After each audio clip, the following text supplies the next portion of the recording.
Los Angeles is a city filled with tons of beautiful neighborhoods, but in this video today, we are going over the 5 worst neighborhoods to live in Los Angeles. How are we doing today, guys? My name is Darren Kriz. I'm a local real estate agent helping people every single day buy, sell, and invest in property here in Los Angeles. So if that's you or someone you know, my information is in the description below. Now today in this video, we are going over the top 5 worst neighborhoods to live in Los Angeles, in my personal opinion, as a native Angelino. I grew up in the Valley, currently live in the city. Our team office is in Beverly Hills, so every day I'm venturing out to different cities. And this list is obviously based off personal opinion, experience, and a lot of research as well based on the statistics in these specific cities. So with that being said, let's start with number 5. Number 5 is MacArthur Park.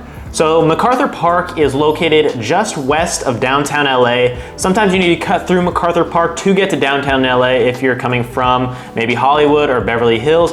I've personally had experience because I have done a few showings at apartments in Koreatown nearby MacArthur Park.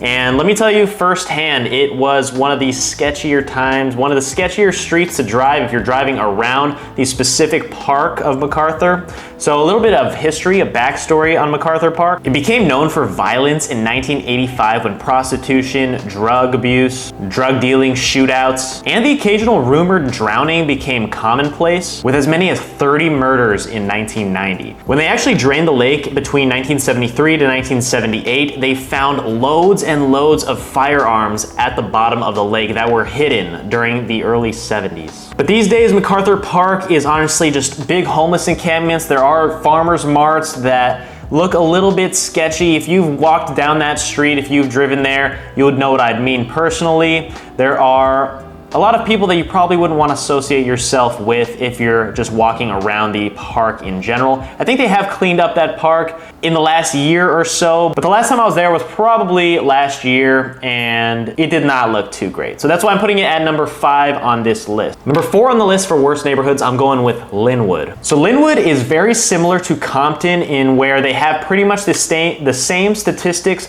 in their crime rate, their violent crime, but Lynwood is a little bit more lower end because Compton is a little bit more well-known. People take pride in coming from Compton because you see a lot of people that make it out of the hood, such as Kendrick Lamar. You have the Williams sisters who made it out in tennis. It's definitely one of those parts of South LA that you do not want to be walking around at night. From my personal experience, I used to work at an apartment complex in Brentwood where the maintenance manager would actually commute from Lynwood, and every single day at lunch, he would actually tell us some crazy stories that he would have from the night before, whether that was a shooting, whether that was some confrontation he had. You know, he enjoyed his life with his family living in Lynwood because he was born and raised there and that was all he knew. So he had these cool stories to tell us, well, sometimes very scary stories. But from my experience, it was very interesting to hear his point of view, how since it was all he knew, it was just normal day-to-day for him. He was just happy to wake up in the morning, commute to his job at his apartment complex, and just be the best maintenance man that he could be. So you gotta give it to him for just living his best life. Number 3 on this list is Boyle Heights. So Boyle Heights is located just east of downtown LA. They refer to it as the East Side, and I'm sure you've heard a lot of bad things about East Los Angeles, but Boyle Heights, as of late, has become known for a lot of gang violence, a lot of crimes. Actually, the statistic is that there are 88% more violent crimes in Boyle Heights than the national average, which is pretty high. Only about 20% more crimes than the national average, which is still pretty high, but now 88%, that's in the top 5 in the nation when it comes to violent crimes in a specific area. I don't have too much personal experience with being in Boyle Heights, but from what I've heard, what I've researched, what I've seen online, I can definitely see why you should avoid it and why there's probably no reason for you to live there unless you personally know someone that's living there themselves. Okay, so number 2 is Watts, and you might have heard of Watts before. It's been in many movies where they talk about gangs, gang violence, etc. Watts is known for having one of the highest violent crimes as well. But one thing Watts is known for is having the Watts Towers. It's a tourist attraction,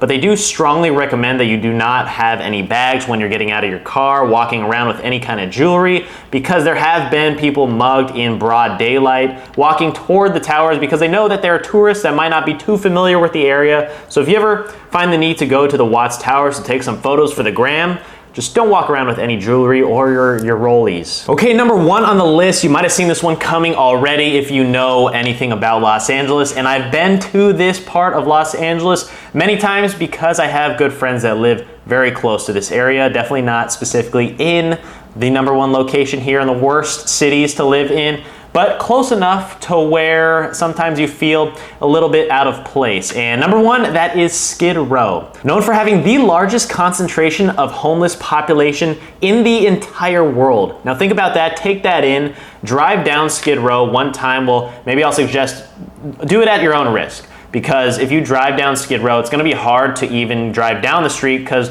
people just hang out in the middle of the streets, honestly, in Skid Row. There's tents to your right, tents to your left, people having a barbecue in the middle of the street. It is a sight to see, a sight to experience. During broad daylight, it's not too common. You're not gonna get robbed. Those people are just there usually just because they have a community. There are other homeless people as well, maybe just trying to get off their feet. But obviously there is also a big drug problem as well. That is one large factor that is leading these people down a dark path. There's a very nice portion of downtown LA, which is toward the west side near the crypto arena. There are brand new apartment buildings that they just finished building known as Circa. They made Figueroa and Flower Street right along there look like Times Square, honestly, with giant jumbotrons on these buildings. Crypto arena next to LA Live with all these new restaurants. Makes it more lively and actually a fun place to visit if you're going to downtown LA, but that is one specific section of downtown. On the east side of downtown LA is where you'll find Skid Row, the Fashion District, where it's not gonna be very safe to walk around at all. Try not to park too far east. If you do have to park for maybe an event at the crypto arena, park as close to LA Live as you can, because I've heard of my own friends getting mugged just a couple of blocks away from LA Live, a little bit more towards Skid Row areas. But there's not that much going on in Skid Row other than the homeless encampments because all the businesses have been shut down. It's just a bunch of commercial buildings that used to be working back in the day, but now they don't really operate. But driving down Skid Row just one time will probably make you put it on your top 5 list of the worst neighborhoods without even having any statistics because of all the trash, all the homeless, the drug problems that you'll see in the daylight, and I would definitely highly suggest to not go around that area at night. But that was everything, guys, from my personal top 5 list as a native Angelino of the 5 worst neighborhoods to live in Los Angeles. Maybe someone that just knows nothing about LA but just sees very cheap rent would live nearby one of these cities. But watch this video. You made it to the end, so you did watch this video. I highly recommend that you would try to avoid this city if you know nothing about LA. Go west of downtown Los Angeles, from West Hollywood all the way to the west side, and you're gonna find some great areas to live. Check out my other videos if you haven't already. I'll tell you guys where the best areas to live in Los Angeles are. I'll go over every single city in LA. This channel is strictly for informational videos about Los Angeles. If you want to know anything at all, you can reach out to me as well. My information is down in the description below. Here's my phone number and my email address if you have any questions at all. As I said, I'm a local real estate agent helping people every single day. My team and I help people buy, sell, rent, and invest in property here in the greater Los Angeles area. Hit the like button if you haven't already, and if you learned anything at all, let me know what videos you want to see about LA as well. Happy to make those for you guys. Hit the subscribe button for more videos in the future. We are posting weekly, multiple times every week about all things LA, and I will see you guys on the next video. Peace.